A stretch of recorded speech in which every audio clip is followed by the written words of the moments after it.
당신은 어느 쪽입니까? 높은 지위에 오르기 위해서는, 그리고 재산이나 명성을 얻기 위해서는 내 몸을 해쳐도 상관치 않습니까? 아니면 자신의 생명을 소중히 하고 싶은가요? 살아가는 즐거움을 희생하면서까지 명예나 지위를 쫓는 자는 사실은 가장 중요한 뭔가를 잃고 있는 사람입니다. 오직 재물을 모으는 데 열심인 이는 사실은 큰 손해를 보고 있는 것입니다.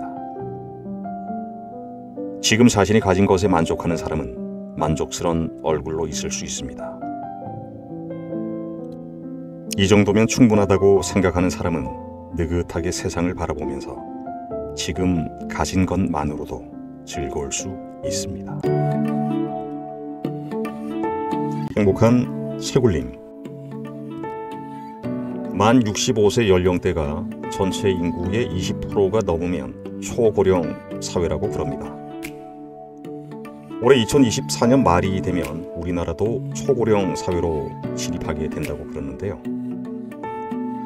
우리보다 먼저 초고령 사회로 진입한 일본에서 잔잔한 반향을 일으켰던 그런 책이 있습니다. 책 제목은 행복한 노년의 삶이란 책인데요. 저자는 나카노 고지입니다. 옮긴 이는 장미야 님이시고요. 나카노 고지는 1925년 일본 치바현에서 태어났습니다. 도쿄대학 문학부 동문학과를 졸업하였고요. 또 교수를 거쳤고 작가로 활동을 하셨습니다. 그의 저서 중 청빈의 사상은 일본에서 베스트셀러가 되었고 한국에서도 번역 출간되어서 많은 사람들에게 호평을 받았습니다. 또 나카노 고지는 70살까지 정년이 보장된 교수직을 15년이나 남겨두고 55 되던 해에 대학을 박차고 나와서 자신만을 위해 살겠노라고 선언한 또 독특한 이력의 소유자입니다. 그에 따르면 노년이라는 것은 사회를 위해 할 일을 다한 나이이므로 하기 싫은 일은 하지 않고 오로지 즐거운 일만 하면서 자기 만족을 추구하면 되는 시기라고 합니다. 특히 초고령 사회 진입을 눈앞에 둔 우리나라에 노년이라는 시간에 관해 진지하게 고민하고 그 시간을 어떻게 보내야 할지 좋은 이정표를 제시하고 있다는 점에서 이 책은 큰 의미를 가지고 있다고 봅니다. 물론 일본과 우리의 상황은 분명 다른 점이 많지만 저자의 풍부한 감성과 일상적 지식을 넘어서는 통찰은 우리 안목과 사유를 넓혀줄 것으로 기대하고 있습니다. 오늘도 책을 통해서 여러분들 내면에 행복이 가득 울려 퍼지기를 바라겠습니다. 무사함이야말로 노년의 행복. 나이가 들면 병에 걸리지 않는 것이야말로 최고의 행복이다. 이 사실을 깨닫게 해준 사건이 지난 겨울 우리 식구에게 일어났다. 지난해 1월 아내가 악성 독감에 걸렸다. 열이 심하게 나고 움직일 수도 없어 아내는 줄곧 자리 보존을 할 수밖에 없었다. 구토를 동반한 심한 독감이었는데 열이 내리기까지 3주일이나 걸렸다. 고열에 시달린 데다 누워만 있었던 탓에 체력이 크게 떨어졌고 조그만 무리해서 움직이면 금세 다시 열이 나기 시작했다. 그 때문에 집안일은 모조리 올해로 75인 내 차지가 되었다. 장보기, 약 지어오기, 죽 끓이기, 반찬 만들기, 청소, 개 운동시키기와 밥 주기 등 모두 내 몫이 되었다. 게다가 아내가 아픈 동안에도 약 한 달간은 바깥 일 때문에 신경 쓸 때가 꽤 많았다. 이러다가 나까지 쓰러질 것 같다는 생각이 들기 시작했다. 48년간의 결혼 생활 동안 처음 겪은 고초였다. 사람들은 이런 일을 당했을 때 어떤 도움을 받고 있을까? 평소 나는 그러한 사태에 대해 전혀 준비한 바가 없기 때문에 어떤 식으로 도움을 받아야 할지 짐작조차 못했고 결국 성한 사람인 내가 모든 일을 떠맡을 수밖에 없었다. 파출부를 불러야 할지 간호사가 왕진을 와주는지조차 알 수 없었다. 우리 부부가 겪고 있는 공경을 알게 된 주위 사람들 배려로 우리 지역의 주부 자원봉사자들로 구성된 고령자 지원단체가 있다는 사실을 알게 되었다. 이 단체에 가입한 후 신청만 하면 봉사자가 나와서 2시간 정도 집안일을 돌봐준다고 했다. 반가운 마음에 곧바로 신청한 다음 식사 준비를 부탁했다. 우리 집에 오신 자원봉사자 아주머니는 금세 장을 봐오더니 능숙한 솜씨로 저녁상을 차려주셨다. 일이 끝난 후에는 미리 구입해둔 쿠폰을 일한 시간만큼 드리면 되는 시기였다. 2번 정도 청했는데 그때마다 오는 사람이 바뀌는 바람에 결국 아내가 일어나서 물건들이 어디에 있는지, 식사 메뉴로는 뭘 원하는지 등등을 일일이 새로 설명해야만 했고 그 때문에 제대로 쉴 수가 없었다. 한 분이 계속 정기적으로 와줬으면 했지만 그렇게는 안 된다고 했다. 결국 자원봉사자 부르기를 포기하고 처형에게 부탁하기로 했다. 친언니가 와서 식사 준비를 해주면 아내 편에서는 정신적인 스트레스가 훨씬 덜 할 것 같았기 때문이다. 하지만 이 경우 역시 환자가 일어나서 물건이 어디에 있는지 설명하고 요구사항을 일일이 주문해야 한다는 점에서는 변함이 없었다. 결국 아내에게는 남편이 내가 잘하지도 못하는 집안일을 떠맡는 것이 제일 마음 편하다는 사실을 깨달을 수 있었다. 덕분에 나는 한 달여 만에 백화점이나 슈퍼마켓 어디에 가면 어떤 물건이 있는지, 어느 쪽이 품질이 더 좋은지 알게 되었다. 나는 젊은 날 학교 다닐 때 자취 생활을 해본 경험도 있어서 밥짓기나 간단한 요리 정도는 할 줄 안다. 생선도 다듬을 줄 안다. 그래도 워낙 살림에 대한 지식이 없다 보니 레퍼토리가 한정될 수밖에 없었다. 매일 같은 반찬이 상에 올랐기 때문에 환자의 식욕 증진에도 그다지 도움이 못 되었다. 그런데 그러는 동안 나는 아내가 이런 일들을 결혼한 이래 48년간이나 해왔구나라고, 병을 앓고 있는 아내가 평소에 얼마나 힘든 일들을 하고 있었는지 새삼 깨닫게 되었다. 그러면서 가슴 속에서 감사하는 마음이 절로 우러나왔다. 건강은 행복의 조건. 노부부란 양쪽 모두 건강한 몸으로 서로 도와가면서 살아야만 비로소 인생 형태를 완전하게 유지할 수 있다는 생각이 들었다. 어느 한쪽이 썰어지면 곧바로 생활이 위기에 처하면서 제대로 된 삶을 이어가기 어렵게 된다. 노년의 삶에 들어서면서부터는 건강을 유지하고 병에 걸리지 않고 다치지도 않고 그저 무사하게 지낼 수 있는 것 자체가 최고의 행복이라는 사실을 통감했다. 나이를 먹으면 몸은 한없이 마이너스에 가까워지기 때문에 마이너스도 플러스도 아닌 상태에 머물 수만 있다면 그것으로 속한 법이다. 도연초에 나와 있는 것처럼 몸과 마음을 조용히 쉬게 할 수 있는 것이야말로 노년의 행복이다. 나도 이번 일을 계기로 그리 생각하게 되었다. 햇살이 비치고 바람이 심하게 불지 않는 오후에는 뜰 의자에 기대고 앉아 무심하게 그저 나무나 개를 쳐다보곤 한다. 동백나무와 귤나무 잎이 햇빛을 받아 반짝이고 우리 집 개는 양지 바른 곳에 축 늘어져 있다. 병든 아내는 2층에서 조용히 낮잠을 잔다. 그럭저럭 열도 내렸으니 다행이라고 생각하며 그렇게 앉아 있노라면 이처럼 아무것도 하지 않으면서 건강하고 무사하게 보낼 수 있는 시간이야말로 우리에게는 행복한 시간임을 실감하게 된다. 젊을 적에는 무언가 일을 해야만 행복을 찾을 수 있다고 생각해 아무것도 하지 않고 있을 때는 불안과 초조를 느꼈다. 그러나 이렇게 나이를 먹으니 아무것도 하지 않고 멍하니 뜰을 바라보고 있는 순간이야말로 지금 내가 여기 이렇게 살아있노라고 행복감을 느낄 수 있는 바로 그 순간이 되었다. 그와 동시에 다른 사람의 도움이 얼마나 고마운 것인지 이번 기회를 통해 통감하게 되었다.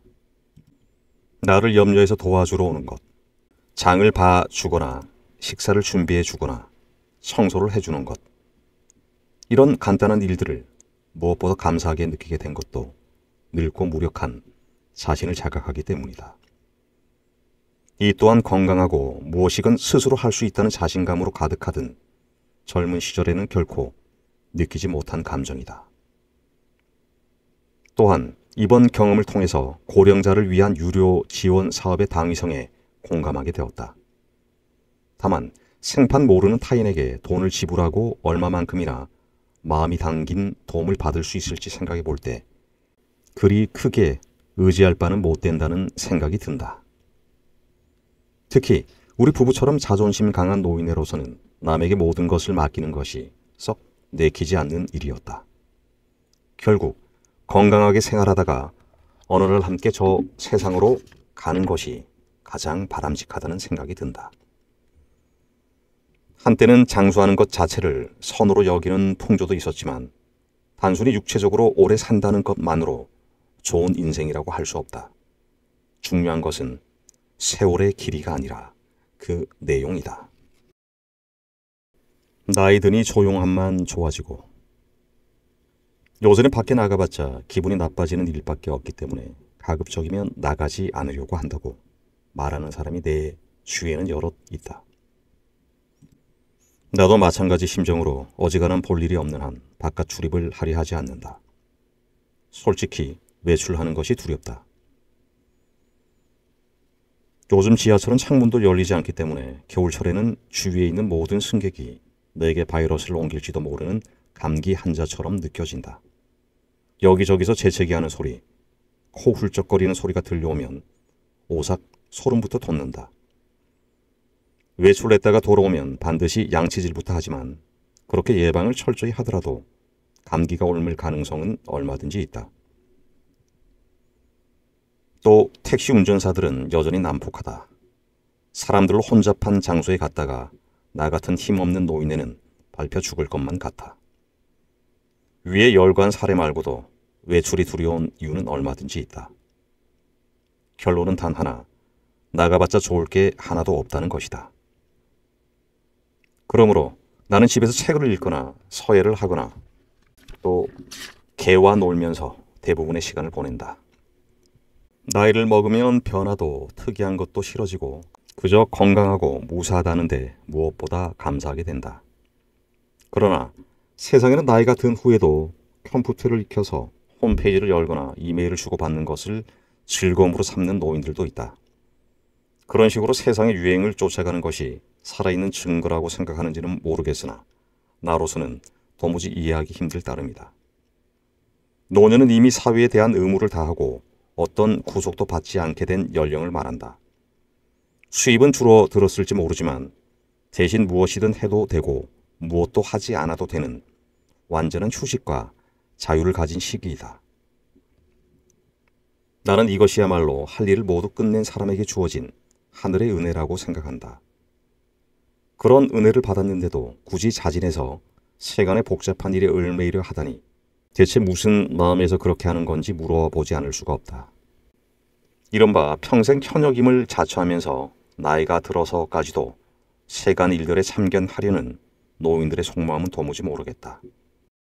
동양에는 예전부터 세상에 대한 의무를 다한 후에는 응가하면서 은근하게 생을 즐기는 것을 이상으로 삼는 풍조가 있었다. 청장년기에는 몸을 아끼지 않고 일을 하는 대신 만년에는 다시 자연인으로 돌아가 자연을 벗하며 정신세계에서 논이는 것으로 생의 균형이 이루어진다는 생각이 그것이다. 나로서는 옛부터 내려오는 이와 같은 동양 사상이 한결 마음에 든다. 왕유의 만년에 대해 구당서의 왕유전에서 다음과 같이 기술하고 있다. 서재 안에는 아무것도 없고 차솥, 약절구, 불경 읽을 때 쓰는 책상, 새끼로 얽은 침상뿐이었다. 벼슬에서 물러난 후에는 오로지 분양하고 홀로 앉아 참선과 독경을 하며 보냈다. 아내가 먼저 죽자 다시 재혼하지 않았다. 30년간 초가집 방 한 칸에서 홀로 은거했다. 지금 나에게는 1300년 전에 살았던 옛 시인의 이러한 심경이 현대의 문학 작품들보다 훨씬 친근하게 느껴진다. 컴퓨터나 인터넷이나 이런 것들은 모두 사양하련다. 이렇게 내 마음이 가는 대로 현재를 살 수 있는 시간을 귀중하게 여기는 것이 내가 바라는 전부다. 유행이라는 것의 덧없음을 나는 75년의 인생을 살아오면서 무수히 보아왔다. 75은 유행에서 해방되어도 좋을 나이다. 요즘 들어 나는 밤 7시에 잠자리에 들고 아침에는 5시에 일어나며 전화도 받지 않고 TV도 보지 않는다. 개 2마리와 산책할 때 말고는 외출도 하지 않으며 간혼상제나 각종 행사에도 일체 얼굴을 드러내지 않는다. 나도 꽤 세속일에는 초탈을 했구나 하고 때로는 얄궂게 느끼기도 하지만 이런 생활을 한다고 해서 살아가는데 별다른 지장이 있는 것은 아니다. TV를 보지 않아도 신문을 통해 최소한의 필요한 정보는 얻을 수 있고 인터넷이 없어도 우편을 통해 사람들과의 연락을 이어간다. 그리고 무엇보다도 TV나 인터넷에 구속됨 없이 한가로움을 만끽할 수 있다는 사실이 즐겁기 그지없다. 내가 가진 모든 시간은 바로 나 자신의 것이건만 그것을 온전히 살리지 못하고 유행 따위에 빼앗기는 것처럼 어리석은 일은 없을 것이다. 매물에 빼앗긴 시간은 자신의 시간이라고 할 수 없다. 특히 노인들은 과거에 자기 할 일을 충분히 다 했으므로 이제는 젊은이들에게 모든 것을 맡기고 자신만을 위해서 살아갈 자격이 있다고 생각한다. 걷다 보면 어느새 활력이 어떠한 생명력을 가지고 태어날 것인가는 하늘이 정해주는 것이므로 인간 힘으로는 바꿀 수 없지만 그것을 잘 얼마나 보존하고 유지할 것인가는 개개인에게 달려있다. 강인한 생명력을 받았더라도 유지 관리를 잘하지 못하면 쇠약해진다. 연약한 생명력을 받았더라도 주위에서 보존하기만 하면 장수할 수 있다. 나는 76년 생애를 통해 여러 번 그런 사례를 보아봤다. 내 사촌 동생 중 하나는 튼튼한 몸과 강인한 생명력을 지니고 태어났다. 우리 둘 다 30대였던 어느 날 술자리에서 만취한 그가 웃옷을 벗어 던지고는 양손을 펼친 채 자 어디 한번 덤벼봐라 라고 소리쳤을 때 나는 눈앞에 펼쳐진 그의 훌륭한 체격에 그저 감탄할 따름이었다. 남자인 나도 반할 만큼 희고 잘생긴 얼굴에 붉은 기가 감도는 근육질 몸은 정말 보기 좋았다. 나는 스모 선수 말고는 그렇게 훌륭한 몸을 가진 사람을 본 적이 없다. 그로부터 30년이 지난 어느 날 시골에서 오랜만에 만났을 때 그의 모습은 알아볼 수 없을 정도로 많이 변해 있었다. 내 눈앞에 선 그가 바로 내 사촌 동생이라는 사실이 믿기지 않을 정도였다. 전체적으로 초췌하고 말랐으며 얼굴빛도 거무죽죽한 것이 한눈에도 예전보다 몸짓이 작아진 듯했다. 당뇨병 때문에 그렇게 되었다고 한다. 그는 운송회사를 일으켜 지금도 많은 운전사를 거느린 규모 있는 사업체로 성공했다. 온 세상이 부도니 실업이니 구조조정이니 하며 흉흉한 시대에도 그의 회사만은 인력이 부족할 정도로 사업이 잘 풀려서 한 명을 모집하면 20-30명이 응모한다는 얘기도 들렸다. 그도 처음에는 선수 트럭을 운전하면서 전국 각지로 화물을 운송했는데 그러는 사이에 당뇨가 왔다고 한다. 스모 선수처럼 튼튼한 몸을 가지고 먹기도 잘 먹었던 남자가 운동은 하나도 하지 않고 장시간 운전석에만 앉아 있었던 탓이다. 그가 경영하는 회사는 교통법규를 잘 지키는 운전과 시간 엄수를 자랑으로 삼았기에 운전자에 대한 규칙도 엄격하다. 그것을 자신도 정확하게 지키는 사이에 운동 부족으로 당뇨병에 걸리게 된 것이다. 운전을 그만두고 경영에만 전념하게 된 지금도 그는 가끔 골프장에 가는 시간 말고는 거의 걷는 일이 없다. 집에는 자동차가 4대째 있어서 가족들도 그와 마찬가지로 잠깐 움직일 때도 자동차를 타고 다닌다. 현대사회에서는 시골일수록 자동차 의존도가 더 높아서 걷는 습관이 거의 사라지고 있음을 알 수 있었다. 당뇨에 걸렸으니 더 열심히 걸어야 하지 않겠나라고 내가 충고를 했으나 우물쭈물하며 분명치 않은 대답만 하는 것이 아닌가. 답답해서 다시 한번 추궁을 했더니 한다는 말이 시골에서는 특별한 이유 없이 걸어다니는 사람은 남들이 이상한 눈으로 보기 때문에 걷는 것이 꺼려진다고 했다. 그런 까닭에 당뇨병으로 시력도 급격하게 저하되어 다음번 운전면허 갱신은 어려울 것 같다고 이야기하면서도 그는 여전히 자동차에 의지하면서 살고 있다. 사촌 동생이 30대 초반에 가지고 있었던 빛나는 육체를 떠올리자 지금의 쇠약함이 마치 거지처럼 느껴졌다. 만약 그가 걷기를 즐기고 제대로 음식을 조절했더라면 얼마나 좋았을까 하는 안타까움을 금할 수 없었다. 비록 당뇨를 앓고 있다고는 하나 나이에 비해 무소울이 마치 초췌해져 버린 그의 모습을 보고 나니 그런 가정을 하지 않을 수 없었다. 그와 헤어지는 순간까지 내가 걷기의 효용성에 대해 계속 역설했던 이유는 내게 있어 규칙적인 취침, 기상, 식사 시간, 습관을 유지하는 것 말고 유일한 양생법이 있다면 그것이 바로 걷기였기 때문이다. 새벽 5시에 일어나면 이불 위에서 정자를 하고 너에게는 오늘 하루를 살아갈 의욕이 있는가? 라고 스스로에게 물어본다. 물론 있다고 대답할 수밖에 없으나 거기서 한 발 더 나아가 좋아, 오늘 하루도 최선을 다해 살아보자 라고 내 자신을 독려한다. 그렇게라도 하지 않으면 70대를 훌쩍 넘겨버린 내 늙은 몸에서 앞으로 시작될 하루를 견딜 만한 기운이 나오지 않을 것 같기 때문이다. 당장 아래로 내려가면 나를 기다리는 2마리 개를 돌봐주지 않으면 안 된다. 녀석들 목에 줄을 매고 한 손에는 녀석들의 대변 주머니를 들고 집 밖으로 나서면 곧바로 그들의 맹렬한 힘에 이끌려 상당한 속도로 걸어야 한다. 여름에는 5시만 넘으면 해가 이미 지평선 위로 떠오르기 시작한다. 더욱이 맑은 날에는 노란색으로 빛을 발하면서 말할 수 없이 상쾌한 기분을 느끼게 해준다. 나는 빠른 걸음으로 걸으면서 더럽혀진 체내의 숨을 밖으로 전부 뱉어내고 신선한 바깥 공기를 가슴 가득 들이마신 후 힘을 줘서 아랫배에 숨을 모은다. 그리고 나서 서서히 숨을 뱉어내기를 여러 번 반복한다. 나는 나이가 들면서부터 서양의학보다는 가이바라 에키켄의 양생운 같은 전통의학의 가르침이 더 옳다고 믿고 거기에 따르고 있는데 에키켄은 호흡에 대해 다음과 같이 말하고 있다. 호흡은 사람의 생기다. 호흡을 하지 않으면 죽는다.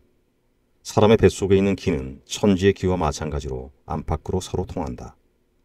사람이 천지의 기 속에 있는 것은 물고기가 물속에 있는 것이나 마찬가지다.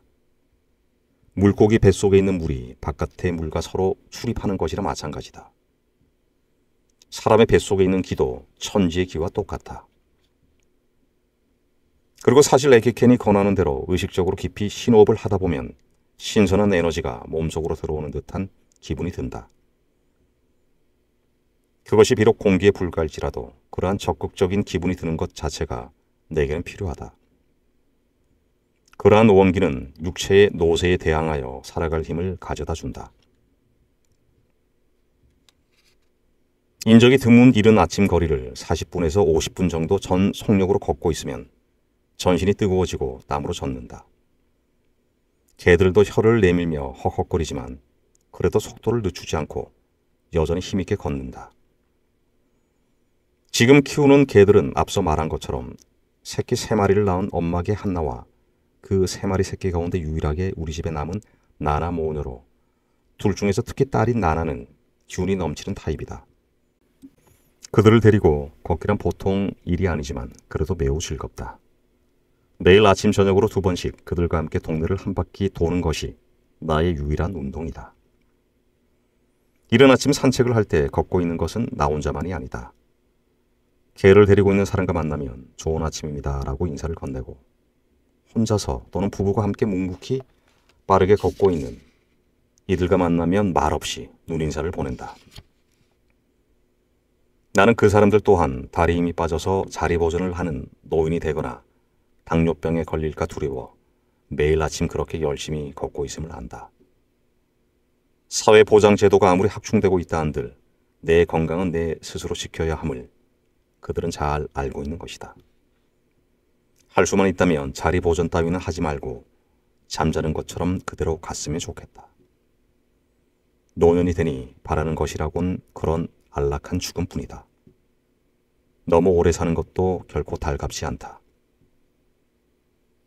죽음 또한 의지와 노력으로 나 자신의 지배하에 둘 수는 없을까 하는 불손한 생각도 해본다. 아무튼 하늘에서 받은 생명력을 살리는 것도 죽이는 것도 모두 자기 의지에 달려있다. 네, 책 내용은 오늘 여기까지 한번 살펴봤고요. 이 책이 전하는 메시지는 단순하죠.